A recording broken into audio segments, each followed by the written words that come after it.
welcome back to the shop. So I've got another video on an M1161 Growler that was sent to us to go through and fix a bunch of issues on it.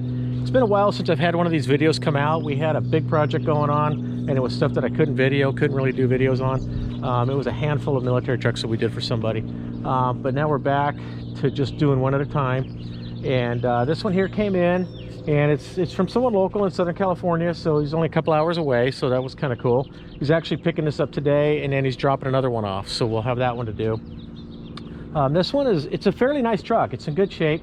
It has seen some salt water. It does have some rust issues like here, but it's not that bad. We've seen a lot worse. In fact, I've got one sitting over here along the fence that we can't even do anything to because it was so rusted out. But this one here is a pretty good truck. So it's ITV 200. It was made in 2000, I think March 2011. Yeah, March of 2011. It's ITV 200. And we'll just kind of quickly go over some of the stuff that we did to it. Remember, this video is just kind of for entertainment purposes a little bit. And it's also to put a bookmark in the history of this truck, so that if somebody owns this truck in 10 years or 20 years or 30 years, whatever, they'll be able to see what happened to it soon after it came from the military, when it got to its first civilian owner. So anyways, let's start here. We'll just start here at the hood, I guess. So this mirror was crushed out, so we changed this mirror, this passenger side convex mirror, put a new hood strut on it, did an oil change on the engine, new filter, new fuel filter, new hydraulic filter. We had to flush out the steering system. It looked like it had some moisture in the oil, so we took and flushed that out. We changed the serpentine belt. Obviously a missing hood pin and the cable, we replaced all that, and obviously refilled it. The windshield hinges were completely rusted solid. These windshields would not move. Like, they would just flex a little bit, and that was it. It was actually starting to bend the bottom of the windshield frames right here.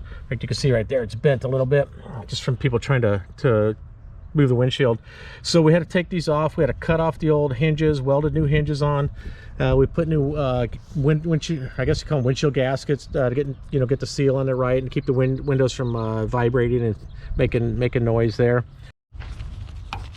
The owner had done some maintenance to it. We did find some things that they obviously did. It had new windshield wipers. This left mirror was changed already. There were a few things. One of the airbags had been changed already, so we only ended up putting 3 airbags on this one.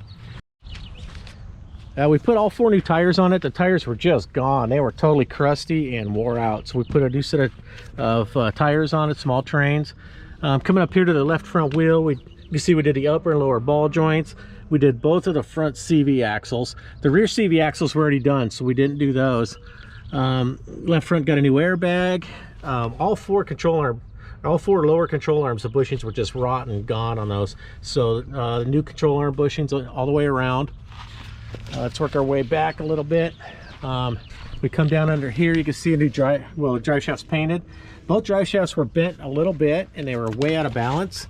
So we took them off, took them to my driveline shop down here in Lake Elsinore, John's Drivelines, and he straightened out and rebalanced both the drive shafts.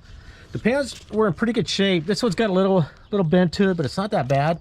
So we just kind of left them how they are. They weren't bad at all. They weren't rubbing the drive shafts or anything.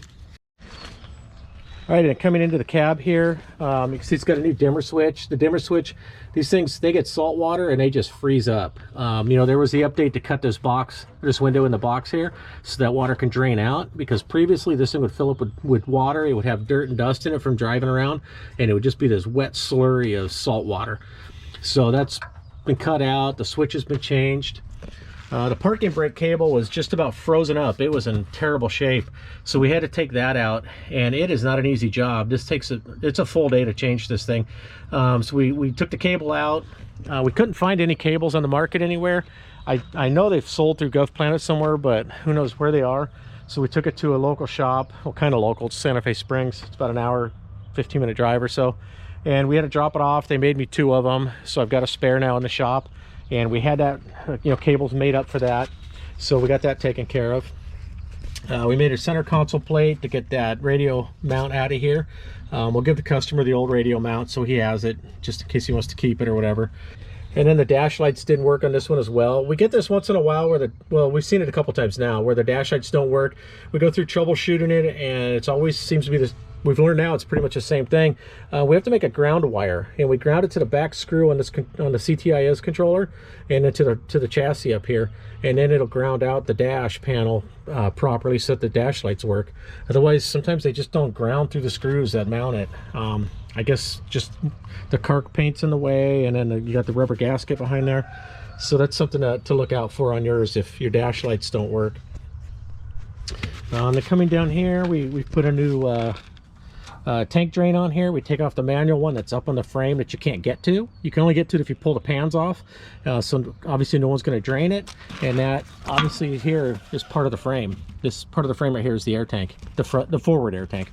And so we put a cable drain on it right here so that the customer can drain it down once in a while and get any moisture out of the tank. And then coming back here to the back, obviously you see a new tire on here. The CVs were changed by the customer, the CV boots, so we didn't have to mess with those. The lower, yeah, this got a lower and an upper ball joint on the rear here, on the left rear. A new airbag. And then coming over here to the rear steer system for the lock, the gas struts that set the locks on the rear steer system, they were, you know, bad as usual. So we changed those. So now the system, when it needs to be disarmed, when the rear steer needs to be locked out, it will lock itself out automatically. We'll come down here to this wheel. The CV boots were in great shape on this one. The lower ball joint was great. We did change the upper ball joint, and this airbag had a brand new Firestone bag on it, which these Firestone bags, I don't even know if you can get them right now. They were very rare, very hard to find early on, but this one has a new one, so I don't know where it came from, but it's in good shape, so we didn't have to mess with it. I'm going to come over here and open up the rear area here where the battery is. So you can see we added a battery disconnect switch. It had new batteries. The customer put new batteries in it. He put the blue tops in, which this is the best battery we found for these so far. And I like them because they don't have any acid fumes. This stuff's all aluminum back here. This hatch cover, the framework, a lot of the stuff back here is aluminum. Plus you've got the solenoids and all this wiring for the suspension system. And so it's a good idea to put these, because then you won't have to worry about off-gassing from the batteries, and you won't get any corrosion. These things aren't going to leak. So, but the bracket was not on. We reinstalled the bracket. I know it doesn't fit right, but that's the only way you can do it with these blue tops, and it does work. I do need to have Alex fix that. Looks like that's just about to touch that post, so we'll take care of that. This thing is going through one more QA or QC, whatever, before the customer picks it up in a couple of hours here. I'll have them fix that. And then go to the air compressor. You know, as usual, the filter was rotted out. We put a new filter on it. Put one of these uni filters on there, oil them up, put them on. The mounted legs, there's like rubber legs, you know, like isolator legs for the compressor. 3 of those were burned out, or were broken out. Only one of them was still good, and the compressor was just flopping in there. So we replaced all 4 of those with kind of an upgraded silicone one that I get. And then the hose, I don't know if we can get the camera here to see it, but probably not. There's a hose that comes off the compressor, goes to a check valve, and then it comes around here to this, what we put as a green hose in here. That hose was just corroded. It was almost plugged up. It was really bad looking. So we had a new hose made for that. It's a nylon core hose with a stainless steel jacket on it. They make those for heat, because you get all that heat from the compressor, and that type of hose can handle it.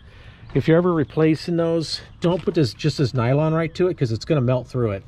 And don't use a rubber hose, because it's not going to last very long. It's just going to get hard and break open. You've got to use that nylon core stainless steel hose. If you're looking at any like trucks, like over-the-road trucks or heavy equipment with an air compressor, that's what they'll have. The first few feet of that hose is one of those.